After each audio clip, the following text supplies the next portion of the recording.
Setelah kita mempelajari tutorial queries dari Mongologuen, kita akan masuk mempelajari bagian lainnya, yaitu kita akan belajar tentang pagination di Mongologuen.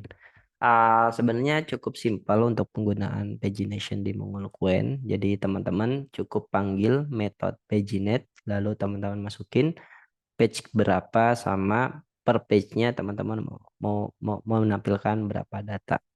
Dan si paginet ini juga bisa teman-teman kombinasiin dengan query atau where method yang ada di Query.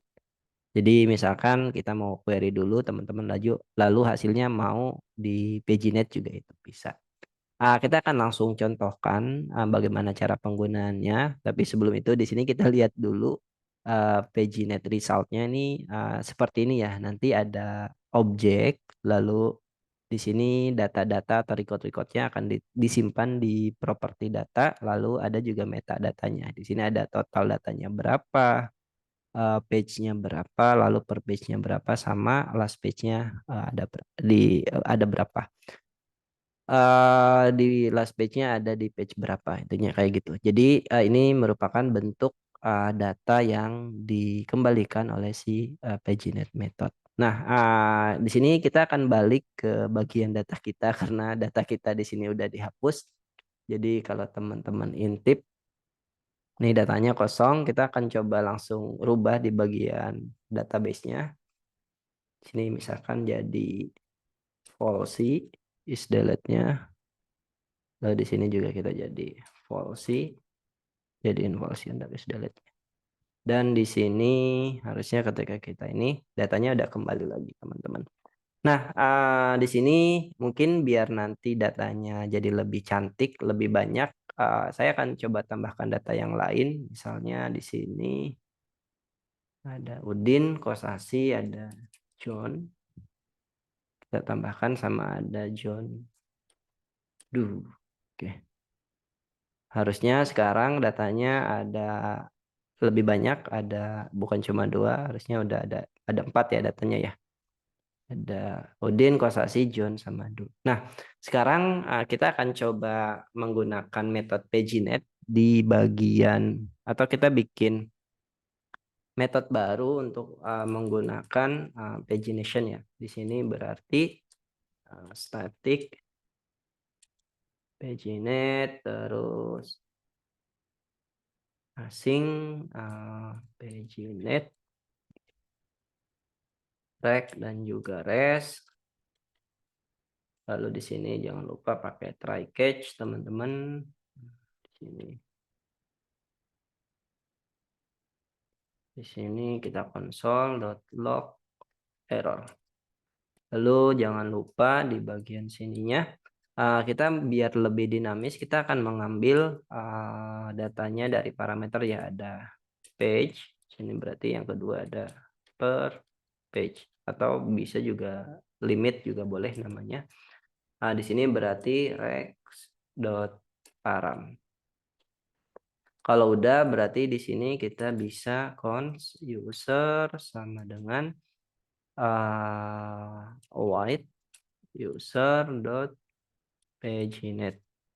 Misalkan di sini berarti page 1 kita mau per page-nya 2. Terus di sini kalau udah res dot status 200 di sini dot json users. Oke, ini datanya saya hardcode dulu teman-teman. Nanti kalau misalkan udah benar atau kita mungkin langsung aja ya di sini. Berarti di sini page terus di sini per page-nya berapa. Oke, kita page berapa sama per page-nya berapa. Terus ini untuk metode atau handler paginate-nya cukup seperti ini, sangat simpel dan kita tambahkan di bagian ininya. Di bagian root-nya kita tambahkan berarti di sini get terus mungkin di sini kita akan tambahkan paginate terus di sini berarti ada parameter page sama per page. Dan di sini kita hapus jadi paginate.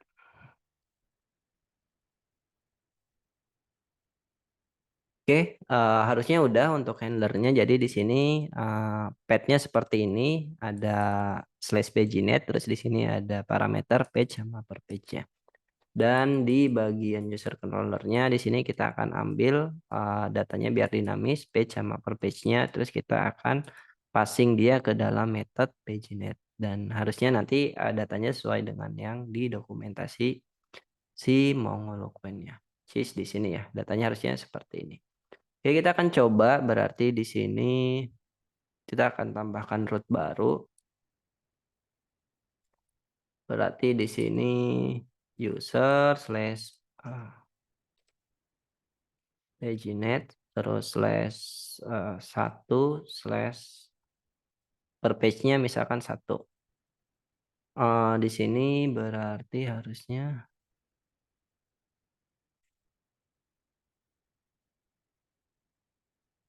ini metodenya get nggak ada.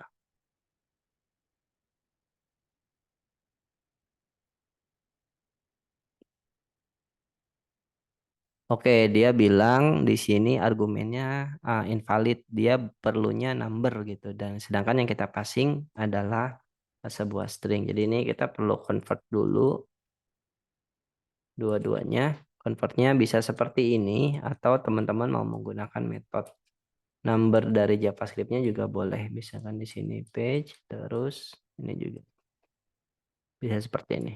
Number, terus di sini page. Oke, kita coba lagi. Nah, sekarang kalau teman-teman lihat bentuk datanya seperti ini. Kita sudah dapatkan per page-nya 1 dan karena kita ada di page pertama jadi di sini kita yang muncul cuma 1 aja. Terus di sini total page total datanya ada 4, terus page-nya kita ada di page 1, per page-nya ada 1 dan last page-nya 4. Sekarang kalau misalkan kita pengen per page-nya itu ada 2 misalkan.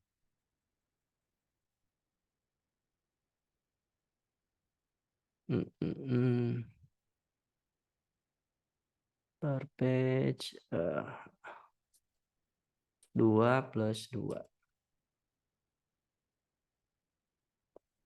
Nah ini coba ya. Per page-nya ini berarti di page berapa ini kayaknya ketukar deh kita. Ini page. Oh iya ini ketukar teman-teman. Harusnya di sini per page. Oke, page sama per page. Nah, tadi kita salah ya, kita coba ulang lagi dari awal. Jadi di sini ketika kita ada di page 1 dan per page-nya 1 di sini informasinya last page-nya adalah 4 dan kita ada di page 1, per page-nya di sini 1 dan totalnya 4. Ketika kita pengen per page-nya itu ada 2, nah di sini kita dapat 2 nih per page-nya. Ada Udin sama Kosasih. Dan di sini kita ada di page kedua, page 1 dan last page-nya adalah page 2. Sekarang kalau misalkan kita ada di page kedua, ini kita ganti. Ini John sama Du dan kita ada di page terakhir atau per page. Ini kita ada di page 2 dan last page-nya adalah 2. Nah, ini sangat simpel untuk penggunaan paginate-nya. Jadi sekali lagi kalau kita recap, kita intip di sini teman-teman bisa menggunakan metode paginate terus masukin aja page berapa dan per page-nya teman-teman mau nampilin berapa. Dan nanti dia akan mengembalikan data seperti ini, ada objek, lalu data-datanya akan disimpan di properti data dan juga ada metadatanya yang bisa teman-teman gunakan untuk kebutuhan aplikasi teman-teman. Itu dia untuk metode paginate dari MongoLoquent. Kita akan lanjutkan bagian lainnya di video berikutnya.